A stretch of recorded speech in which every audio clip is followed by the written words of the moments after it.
All right, guys, we're out here in Ruddington Pass. I'm about 9 miles up, and I came out here today to kind of finish off the last process that I wanted to go through before I gave you a review on the LP Adventure front bar and skid plate. And the road is in pretty bad shape today, so it's been a good test for the car. There's a lot of bigger potholes, water crossings, not water crossings, but big puddles from all the rain and the snow that we've had. And on the way up, I did actually rub the skid plate a couple times, so that was good to kind of get a feel for what that sounds like and what it feels like. Now I feel comfortable giving you kind of a full review on the bar and skid plate. So as always, thanks for watching. I appreciate it. Please like, subscribe, leave a comment, send me an email, and let's get started with the review. So with that being said, let's cover the positives of the bar and skid plate. First and foremost, it gives a nice look, makes the car look a little tougher, I guess you could use the word. Obviously offers the protection that I was looking for with that front bar and the way that it mounts, and the skid plate does the same thing. Kind of something I found to be cool that I mentioned in the Rally Washer video is that now I have a really cool place to mount my GoPro. It gives a different angle. My magnetic GoPro mount sits right on there nicely and stays pretty well. And I also plan to make a permanent tripod mount through one of the holes, at least until and if I ever get a light bar. That'll be a great little thing. All right, so as you can see, we're back at the house, and due to some technical difficulties with my camera and a few other things, I decided to record the rest of the video here at the house.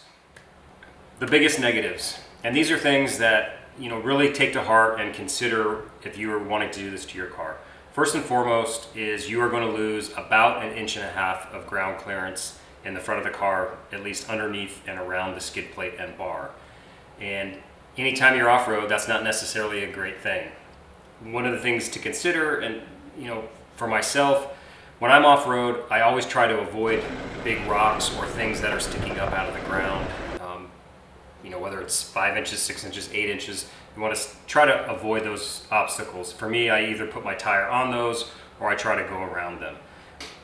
It is a bummer to lose that ground clearance, absolutely, and it's going to make it a little bit more difficult to avoid things and to go up and in and around certain places, at least until I decide if I'm going to go with a lift or some other way to remedy that loss of height. The second thing, and one of the things that's a little bit surprising, I didn't really even think about, is you have 48 pounds of extra weight on the car, and it's so far forward, it's in front of the wheels, so you've got basically all that weight on the front of the car. So it acts as a bigger fulcrum versus if you took 48 pounds and just threw it in the back compartment, threw it in the passenger seat or in the back seat, you wouldn't notice it at all. But from where it is, you're going to notice it. And I mentioned in the Rally Washer video that the steering felt kind of heavy. And I don't necessarily think it's the steering itself. I just think that the weight of that car, you just really feel it turning now. It actually, believe it or not, has affected handling in a positive way from what I can tell so far. As you know, the Crosstrek and really most all-wheel drive cars and any car that's lifted has a little bit of understeer in the corners, which is basically the tendency for the car to continue to go forward when you want it to turn. At least that's how I describe understeer. And I think with the weight on those springs and the extra, little weight out front, I think it's helping the car in turns a little bit. Again, it's not massive. It's not like I'm driving a WRX now, but it does seem to have helped in that regard, at least a little bit. Ground clearance, you lost some of that, and then you've got that extra weight out front as well, which I think is compressing the springs a little bit. And the best way to try to describe or to help you understand what I mean by feeling the weight out front of the car is with all the extra potholes and like gouges in the road from the water runoff, is when you hit a bump, normally the spring rebounds and it's ready to hit that second bump. So you hit it, it rebounds, and then you hit the next bump and you have that cushion for the next bump.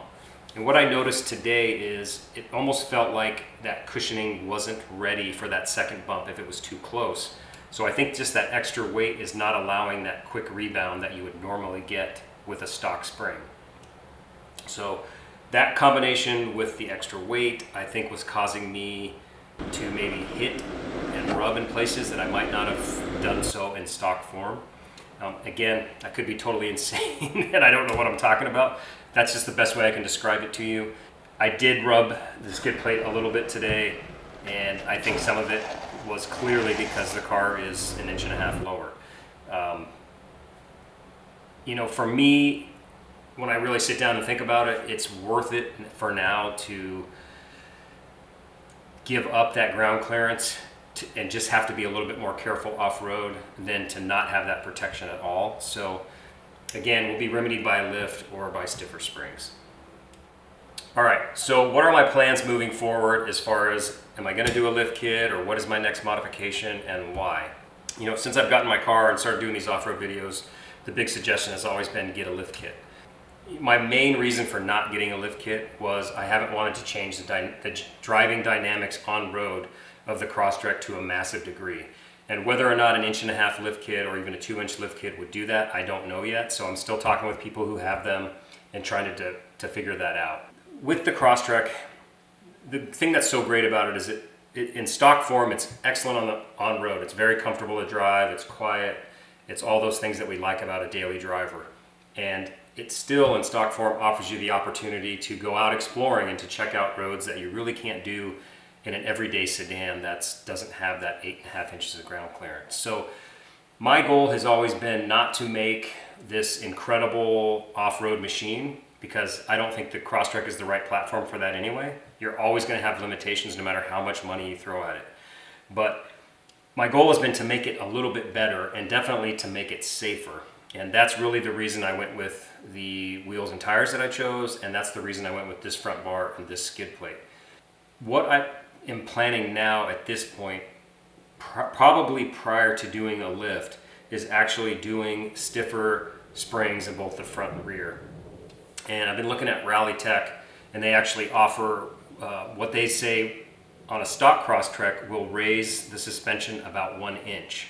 So with my car, because of the extra weight, it's probably not going to raise it that much, but it'll at least get me up a little bit, and it's going to give me a stiffer spring, and I think get me more close as far as driving feel back to stock. It's going to take some of that weight off the front of the car that's pressing down now with that extra 48 pounds. So that could change. That's kind of where I'm at now, and what I'm, at least what my mindset is, having driven the car for about 10 days and then doing the off-road today, and I did a little bit the other day back where I used to live. And the car still is fine to drive on the road. It's not like I get in the car and I'm like, ugh, you know, I don't like driving it now. It's not at all. Obviously there is a little bit of change, I've talked about it, but it's not significant, and I am still very happy with doing the skid plate and bar. If it comes someday where I do put a mod on the car and it totally changes the daily driving feel of the car, I'm going to take it off because I don't want to ruin that.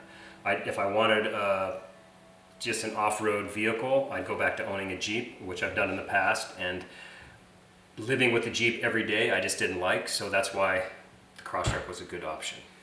We'll see what happens from here, but hopefully this at least gives you some idea of what my thought process is and what I'm thinking of the bar and skid plate as of right now. About 10 days of driving it and being off-road, about 18 miles today total on, as you'll see from the videos, some decent bumps and things like that. So questions, comments, leave those below. Please like and subscribe. You can always email me too if you have other questions. Happy to get back to you. Thanks so much for watching, guys. I appreciate you, and we will see you next time.